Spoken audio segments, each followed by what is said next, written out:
There's been a revolution, a black revolution going on in Africa. In Kenya, the Mau Mau were revolutionaries. They were the ones who made the word uhuru. They were the ones who brought it to the fore. The Mau Mau, they were revolutionaries. They believed in scorched earth. They knocked everything aside that got in their path. And their revolution also was based on land, a desire for land.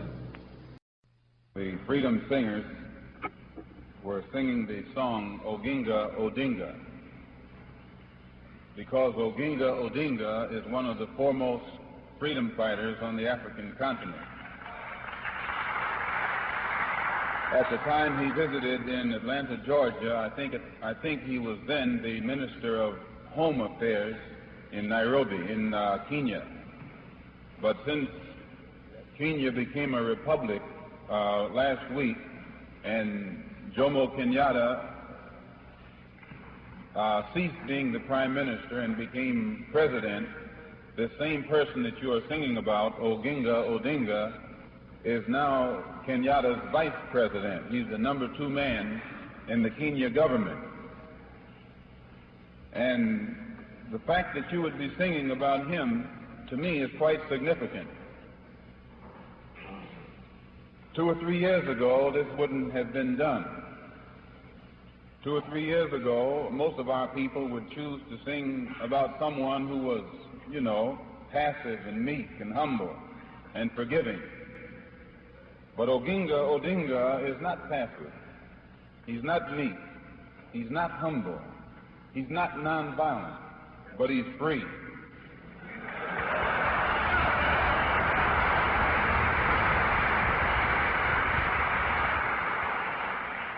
Oginga Odinga is vice president under Jomo Kenyatta, and Jomo Kenyatta was considered to be the organizer of the Mau Mau. And I think you mentioned the Mau Mau in that song. And if you analyze closely those words, I think you'll have the key to how to straighten the situation out in Mississippi. Yes, sir. When the nations of Africa are truly independent, and they will be truly independent because they're going about it in the right way, they will give the historians will give the Prime Minister, or rather President Kenyatta, and the Mau Mau their rightful role in African history.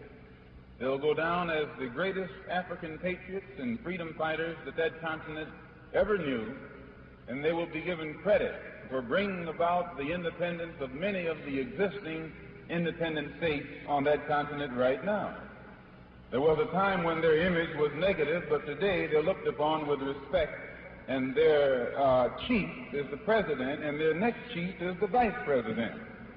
And I have to take time to mention that because, in my opinion, not only in Mississippi and Alabama, but even right here in New York City, you and I can best learn how to get real freedom by studying how Kenyatta brought it to his people in Kenya, and how Odinga helped him, and the excellent job that was done by the Mau Mau freedom fighters. In fact, that's what we need in Mississippi.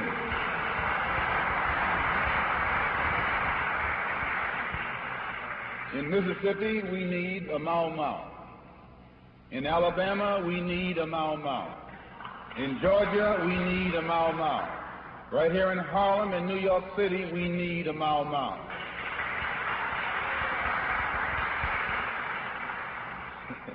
And I say it with no anger, but I say it with very careful forethought. The language that you and I have been speaking to this man with in the past hasn't reached him.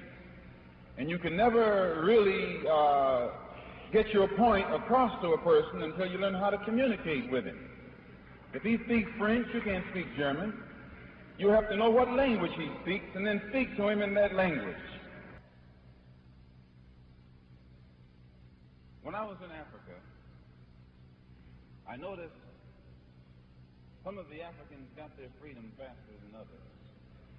And some areas of the African continent became independent faster than other areas. And I noticed that in the areas where independence had been gotten, someone got angry. And in the areas where independence had not been achieved yet, no one was angry.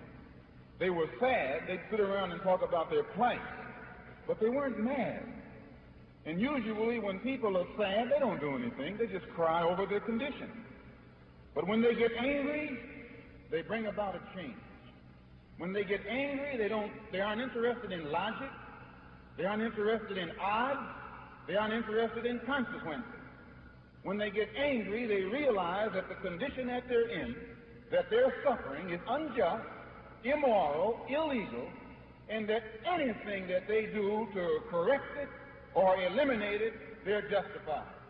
And when you and I develop that type of anger and speak in that voice, then we'll get some kind of respect and recognition and some changes from these people who have been promising us falsely already for far too long. There's only one way to be a first-class citizen. There's only one way to be independent. There's only one way to be free. It's not something that someone gives to you. It's something that you take. Nobody can give you independence. Nobody can give you freedom. Nobody can give you equality or justice or anything. If you're a man, you take it. If you can't take it, you don't deserve it. Nobody can give it to you.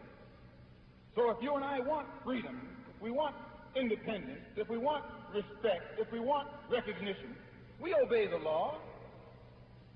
We be peaceful. But at the same time, at any moment that you and I are involved in any kind of action that is legal, that is in accord with our civil rights, in accord with the courts of this land, in accord with the Constitution, when all of these things are on our side, and we still can't get it, it's because we aren't on our own side.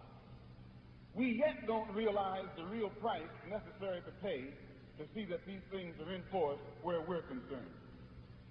And until we realize this, they won't be enforced where we're concerned.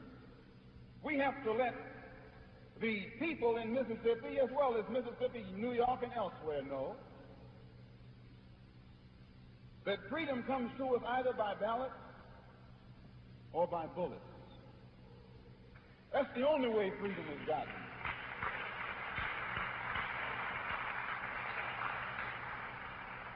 Freedom is gotten by ballots or bullets. These are the only two avenues, the only two roads, the only two methods, the only two means, either ballots or bullets. And when you know that, yes, when you know it, then you are careful how you use the word freedom.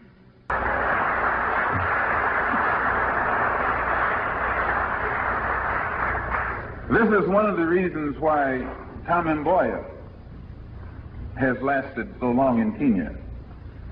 During the Mau Mau uprising, when white people were scared to death, not only in Kenya, but throughout Africa, and not only in Africa, but throughout the world, because there were people who looked just like the Kikuyu right here in New York, in Mississippi, and other places. When Mau Mau was on the rampage and Jomo Kenyatta was given the image of a monster, because his own image was so ghastly in the sight of whites, the image of Tom Mboya immediately became acceptable. Because Kenyatta seemed to be so irresponsible, Mboya became responsible. He became acceptable, responsible, and made everybody happy. So they supported him. They backed him up, made him prominent throughout the world. Kenyatta made him. He didn't make himself. And he was intelligent enough to know it. So when Kenyatta got out, he supported Kenyatta. He realized that the contribution of Kenyatta made him what he was. And because he was intelligent enough, he was blessed with sufficient insight to see the role that